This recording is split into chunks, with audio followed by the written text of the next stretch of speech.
My parents and siblings didn't show up to the birthday dinner I had reserved at an upscale restaurant, a dinner I'd spent 2 months' salary planning. They sent a flimsy excuse, the kind even a 3-year-old could see through. I spent my birthday alone, fighting back tears, swallowed by shame under the gaze of strangers. And then my grandfather walked in and revealed a truth that made everything finally make sense. My name is Elliot Mercer. I had a job that was stable, if unremarkable, in a city that felt equally so. My work as a programmer was meticulous, solitary, and largely unnoticed, much like my existence in the grand 3-story house in suburban Toledo where I'd grown up, or rather, where I'd been raised by Charles and Celeste Mercer alongside their biological children, Travis and Brittany. From the outside, we were the picture of a perfect family. Charles, a respected lawyer. Celeste, a pillar of the community. A sprawling house with a manicured lawn and 2 bright, energetic children. Then there was me. I was the quiet one, the one who always felt like a faint shadow clinging to the edges of their vibrant lives. I was, in my own estimation, a humanitarian burden. It was Dad's pity that brought him here from Vivian and made our family take care of him every day, Celeste had once said, her words delivered with the precision of a surgeon's scalpel, leaving a clean, sharp wound. I was a project, a responsibility, never a son. I saw it in their eyes, the subtle way they looked through me rather than at me. I saw it in the mirror, too. My dark hair and gray eyes, so unlike Charles' sandy blonde and Celeste's warm brown, or Travis's boisterous red, or Brittany's striking green. I resembled no one in that house, a persistent, unspoken question mark hanging over my presence. Deep down, I ached for a real family, one where someone might ask, "Would you like more coffee?" With genuine care, not just as a perfunctory gesture. The sadness was a constant companion, a heavy cloak I wore, a profound sense of being forgotten, unchosen. I learned quickly that my efforts, however sincere, were rarely met with genuine warmth. The indifference of my foster family was a recurring theme, a quiet, persistent hum beneath the surface of our seemingly normal life. I was 11, my hands still clumsy, when I spent days meticulously crafting a Lego airplane for Travis's birthday. As the older brother, I wanted to set an example to show I cared. I presented it with a shy smile, my heart thrumming with hope. He glanced at it, shrugged, and within minutes it was relegated to the bottom of a toy bin, its intricate wings crushed. The dismissiveness was a familiar sting, a quiet confirmation that my efforts were, to them, as insignificant as a child's toy. Years later, I brought home a report card brimming with straight A's, my chest tight with a yearning for approval. Celeste merely offered cold praise. "Good. You have to.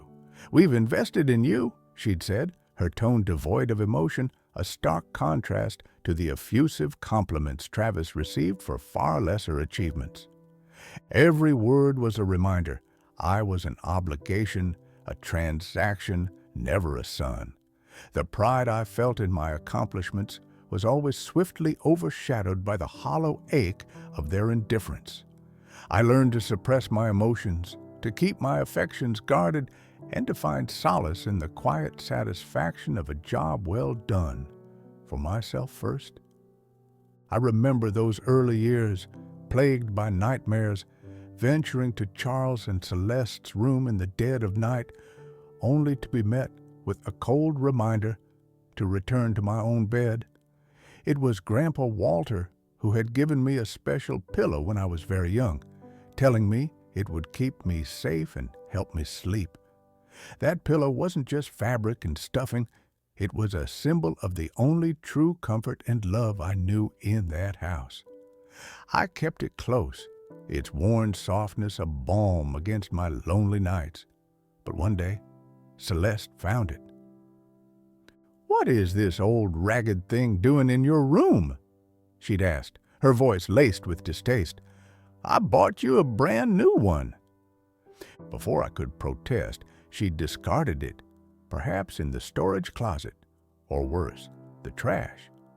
The pain wasn't about a lost pillow. It was the indirect rejection of the only source of warmth I had, a quiet dismissal of the love Grandpa had given me. From then on, I learned to comfort myself, seeking solace in books or the quiet corners of my own mind, a world no one else could invade or discard. The only true respite, the only time I felt truly alive, was during the summers I spent at Grandpa Walter's farm outside Lincoln, Nebraska. His old farmhouse smelled of sun-baked earth and aged wood, a comforting scent that clung to my memories. He called me Buddy, a simple endearment that felt like a warm embrace after months of polite distance. Grandpa Walter was the only one who truly saw me not as a project, but as a boy who needed love. He taught me to fix sputtering engines, coax life from stubborn soil in his garden, and coax melodies from a dusty old guitar. He'd tell stories, his voice raspy with age and wisdom, often about Denver, where he'd lived before the farm. Sometimes he'd look at me, a wistful smile playing on his lips, and say, "You have eyes just like your mother. One day you'll understand." I remembered one scorching afternoon when I was about 9. I'd fallen from his old apple tree, scraping my chin badly. He hadn't scolded me. Instead, he'd gently bandaged the wound, his calloused hands surprisingly tender. "You're worth so much more than you know, Buddy," he'd murmured, his words echoing in my mind long after the sting of the antiseptic faded. That scar, a small faded line beneath my chin, became a quiet reminder of his unwavering love. Those months on the farm were my anchor, the one place where I felt truly loved and seen, my soul finally able to breathe. A vague hope about my origins, sparked by his casual hints about my mother, began to flicker within me. Back in Toledo, my small room offered little warmth, a stark reflection of the emotional climate of the house. Travis and Brittany, as we grew, remained largely indifferent, wrapped in their own worlds. I poured myself into my studies, driven by a fierce need for self-reliance. At the University of Kansas, I worked part-time, meticulously saving every dollar, determined not to be a financial burden to the Mercers any longer. Programming became my sanctuary, a world of logic and order where effort directly correlated to outcome.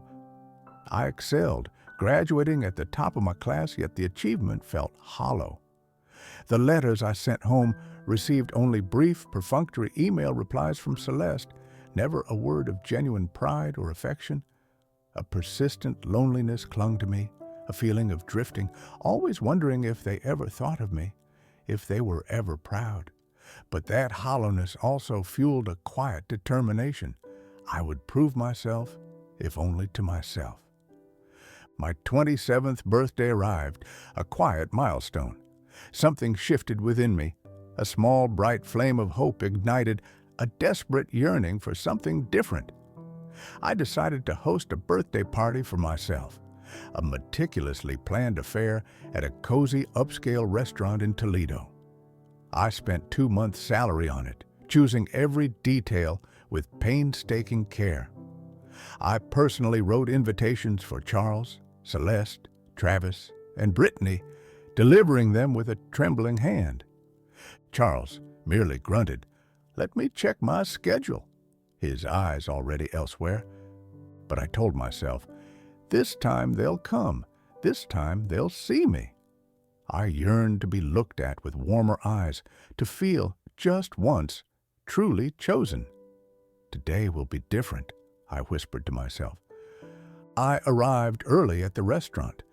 the aroma of gourmet food mingling with the faint scent of fresh flowers. The table was set perfectly, the candles flickering, casting a warm glow on the empty chairs. I waited, my phone clutched in my hand, checking it compulsively. I called Brittany, then Travis, but my calls went straight to voicemail. The minutes stretched into an eternity, each tick of the clock amplifying the silence around me. Finally, desperately, I called Celeste. "Your father is sick, so we can't make it," she said, her voice a flat, emotionless drone. In the background, I heard the faint, unmistakable sound of Brittany and Travis laughing, their merriment a cruel counterpoint to the quiet despair blooming in my chest. The empty table stretched before me, a stark monument to my solitude. Around me, other families laughed, celebrated, their voices a cacophony of joyful connection that only underscored my isolation. Celeste's words, a casual dismissal, felt like a knife cutting through me, twisting in the wound. A burning sensation tightened at the back of my neck, my heart pounding with a dull, insistent ache of unease. It felt as if the whole world was laughing and celebrating, while I was left behind, utterly alone. Tears welled, hot and stinging, but I bit my lip hard, forcing them back. "You're stronger than this," I told myself. "Don't give them the satisfaction." But beneath the forced resolve, the questions gnawed. What did I do wrong? Why didn't they choose me? My illusion of a loving family had shattered, leaving behind only the bitter taste of utter despair. This moment, however painful, was also a turning point. Just as the last flicker of hope died, a familiar figure appeared in the doorway, Grandpa Walter. He walked straight to my table, his eyes, so often filled with quiet wisdom, now held a fierce, protective light. "Buddy," he said, his voice a warm balm, sitting across from me, "Happy birthday." He didn't ask why I was alone. He simply was there. He reached into his coat pocket and pulled out an old, yellowed envelope, its edges softened with age. My hands trembled as I took it.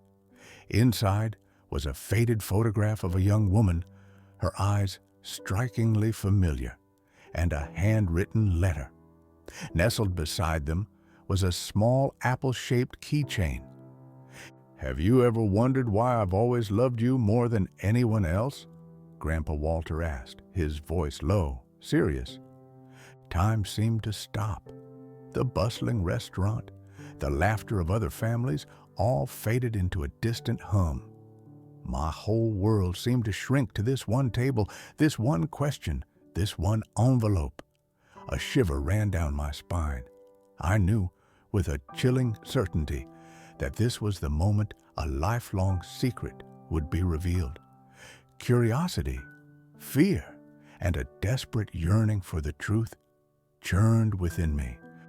Grandpa Walter began to speak, his voice painting a vivid picture of a young woman named Vivian, my birth mother. She was the daughter of a wealthy Denver family a world away from the Toledo suburbs I knew. Grandpa, he explained, had been their gardener, a trusted figure in their sprawling estate, almost like a quiet confidant to the family. Vivian had fallen in love with a poor writer named Daniel, a love that led to her pregnancy with me. Disowned by her family, then abandoned by Daniel, Vivian, desperate and alone, had turned to Grandpa for help. He told me how she had pleaded for time to rebuild her life, a chance to become the mother she yearned to be. It was he, my Grandpa Walter, who had convinced his son Charles to adopt me. He had lost contact with Vivian after he moved to his farm outside Lincoln, Nebraska, the farm that had been my only refuge for so many years. The blood in my veins seemed to stop flowing. Vivian, my mother. The word echoed in my mind, raw and unfamiliar. I was stunned, a confusing mix of anger, pity, and emptiness swirling within me. I tried to imagine her during those lonely, painful days, forced to give up her child. Why did she leave? Why couldn't she come back? A larger, tragic story began to unfold, a glimmer of new hope struggling to break through the confusion. After that, Vivian left Denver, determined to start anew. Grandpa continued, his eyes filled with a deep sorrow. She left no specific address or contact, only promising to find you once she was stable.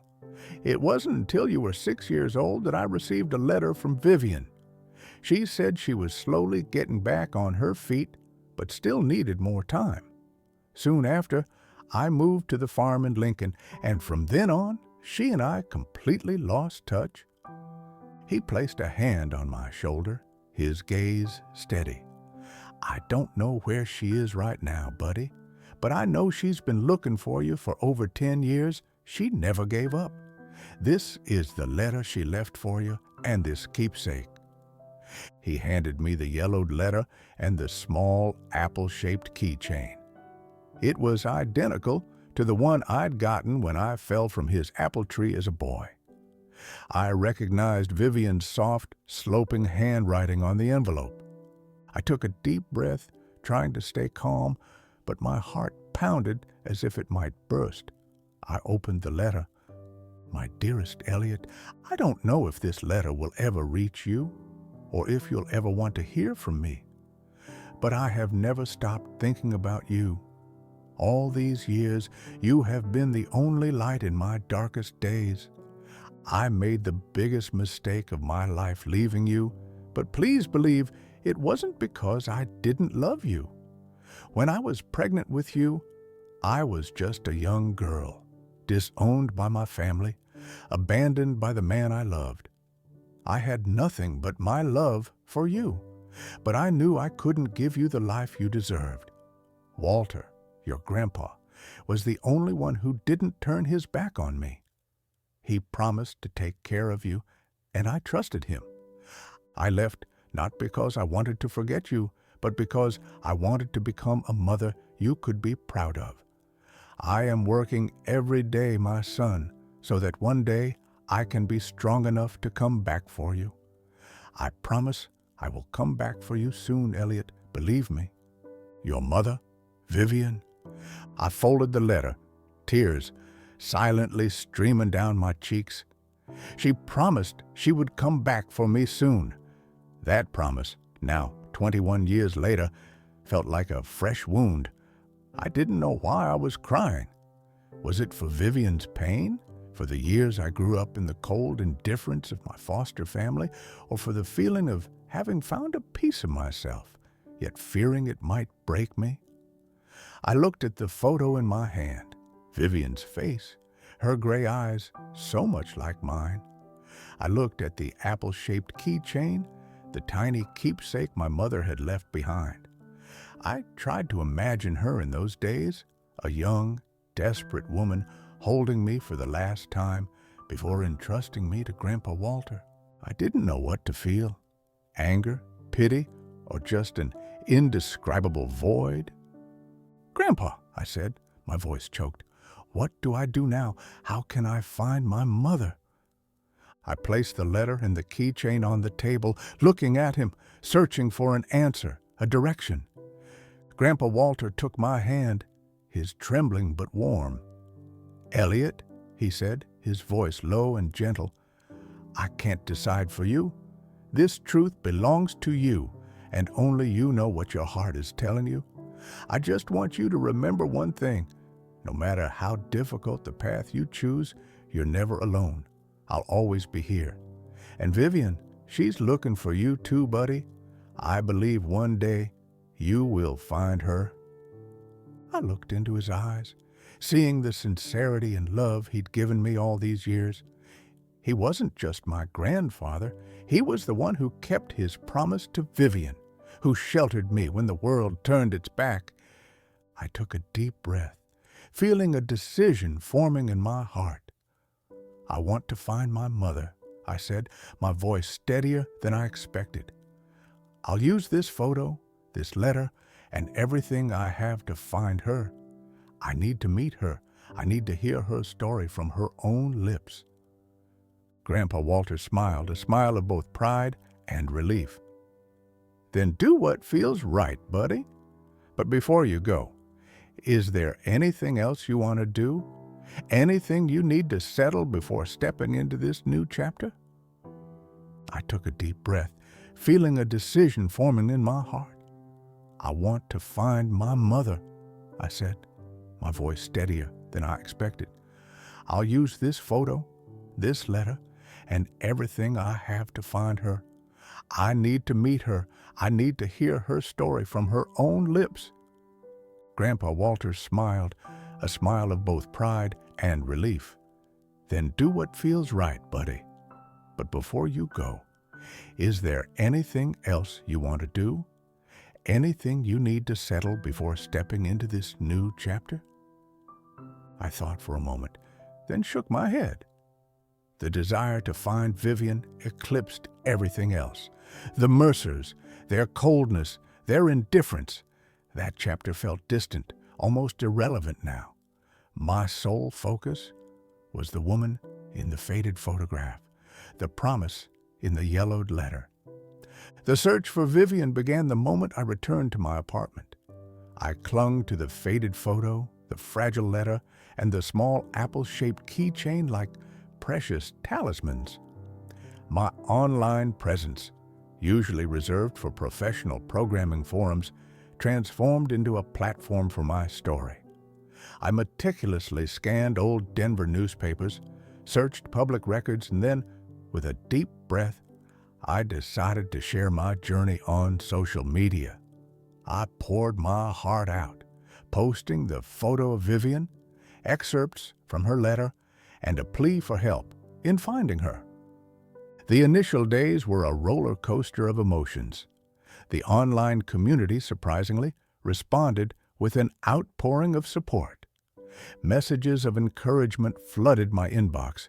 "Don't give up, Elliot. Your mother is out there." People shared my posts thousands of times, their collective hope a balm to my raw nerves. But there were also false leads, each one a sharp sting of disappointment. One woman called, claiming to be Vivian, her voice thick with a fake sob story, demanding money for travel expenses. Another time, a well-meaning but mistaken person directed me to a Vivian Dawson living in a small town in Kansas, a dead end that cost me a weekend trip and a fresh wave of despair. Each dead end was a blow, each unanswered message a quiet defeat. But I persevered, driven by an unyielding longing to meet my birth mother, to finally understand the full story of my life. Grandpa Walter was a constant presence by my side, his quiet encouragement and unwavering support a steadying hand on my shoulder. My determination and resilience were tested, stretched to their limits, but with each hurdle I felt myself growing stronger. I was no longer a passive recipient of fate. I was actively taking control of my destiny. Weeks turned into a month, then 2. The initial surge of online activity dwindled, replaced by a quiet, persistent hum of hope. I was at home one crisp Saturday morning, engrossed in a new coding project, my guard down. The doorbell rang. I opened the door to see a woman standing there, middle-aged, perhaps 45, elegantly dressed in a tailored navy suit, her blonde hair neatly pulled back. Her presence radiated a quiet grace, an aura of quiet strength.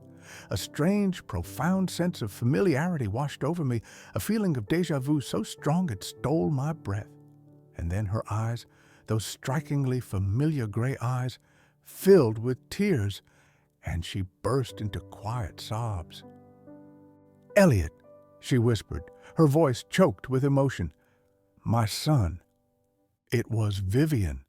The initial moments were a blur of awkwardness and overwhelming emotion.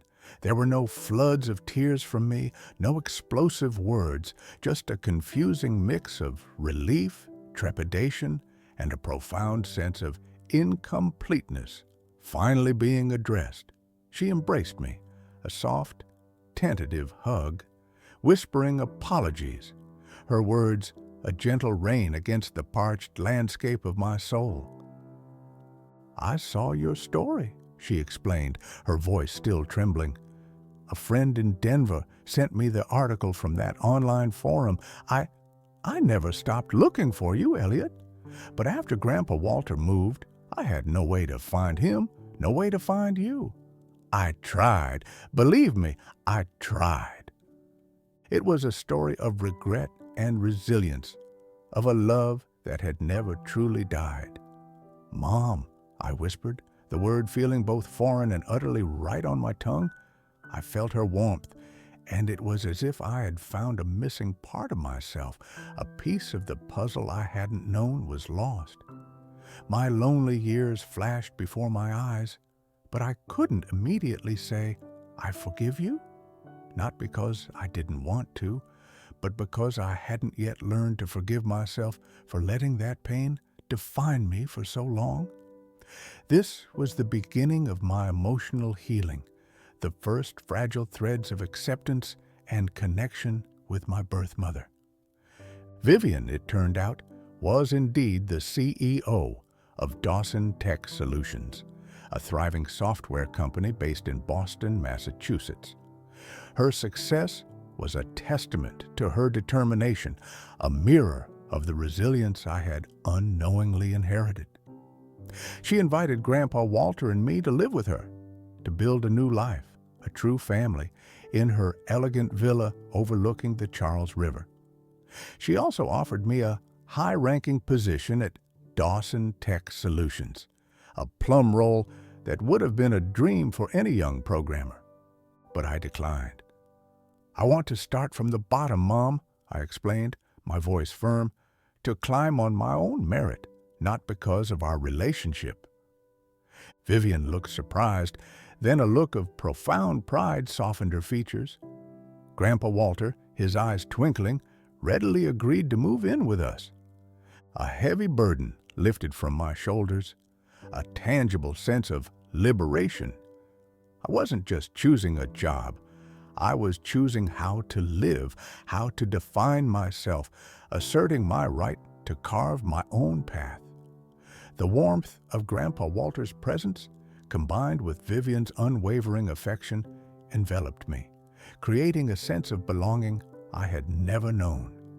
It was a newfound freedom, an empowerment to build my self-confidence and self-worth in an environment of genuine, unconditional love. The first few weeks in Boston were a delicate dance of rediscovery. Vivian and I spent hours talking, filling in the 27-year gap. We shared stories, not just the big dramatic ones, but the small, everyday moments. She told me about her early struggles, the sleepless nights spent coding, the quiet determination to build something she could be proud of, all for me. I shared my summers with Grandpa Walter, the lessons he taught me, the solace of his farm. There were moments of awkward silence, of unspoken questions hanging in the air, but each conversation, each shared laugh, slowly, painstakingly, wove new threads into the tapestry of our relationship. It wasn't an instant fix, but a gradual, beautiful unfolding. After finding Vivian and beginning my new life in Boston, a quiet resolve settled within me. It was time to close the old chapter, to finally confront the Mercers. I drove back to Toledo, the familiar landscape feeling strangely distant, imbued with the echoes of a past I was finally ready to leave behind. I walked up the familiar driveway, the house still standing, an unchanging monument to my years of quiet suffering. Charles's car was in the driveway. I knocked, and Celeste opened the door, her expression shifting from mild surprise to a familiar coldness. "Elliot," she said, her tone flat. I calmly informed them that I had found my birth mother and was living a new life in Boston. I spoke with a quiet certainty, asserting that I had considered them family for 27 years, but that I no longer needed their validation. Charles appeared from the living room, a faint frown on his face, a flicker of surprise in his eyes. Travis smirked from the doorway while Brittany looked on, a confused expression on her face, a hint of something akin to sadness in her gaze. Charles tried to say something, a sputtered protest, but Grandpa Walter, who had accompanied me, stepped forward, his voice steady and unwavering. "You had 27 years," he said, his gaze fixed on Celeste, "to treat him like a son. You failed." Their words, though familiar, this time felt like a dull echo, their intended sharpness blunted by the newfound strength within me. I felt a heavy burden lift, the last lingering threads of their influence finally severed. I had closed a painful chapter of my life, not with anger, but with a quiet, profound sense of release. I was no longer dependent on their acceptance, no longer tethered to their conditional love. I was finally completely self-possessed. I later heard, through whispers from old acquaintances, that Charles and Celeste were facing financial difficulties, a consequence of Travis's reckless spending and their own lavish lifestyle.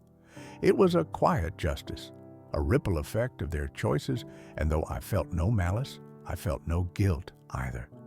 My focus was on the vibrant life I was building, not the crumbling foundations of their past.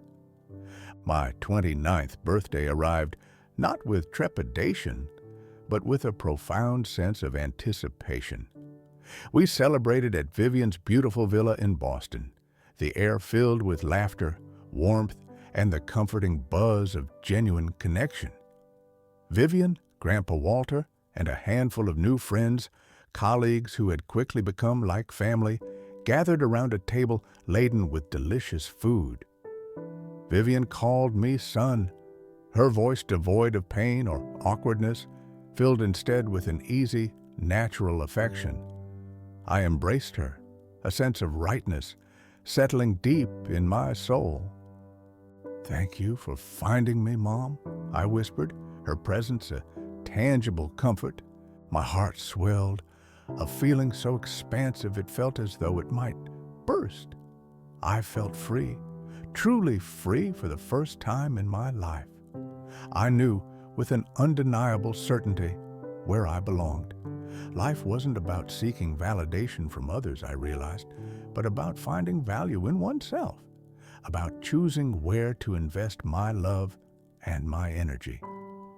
The process of forgiving myself for yearning so long for something that was never truly meant for me had been gradual, a quiet, internal shift that blossomed with each shared moment of genuine affection. And in that forgiveness, I found a deeper peace, a complete emotional maturity. I had found my happiness, not in what I had gained, but in what I had finally let go. Hey viewers, welcome to the channel. We're just getting started, and your support means a lot. If you enjoy these stories, please consider subscribing and help us reach our first 1,000 subscribers. Thanks for being here.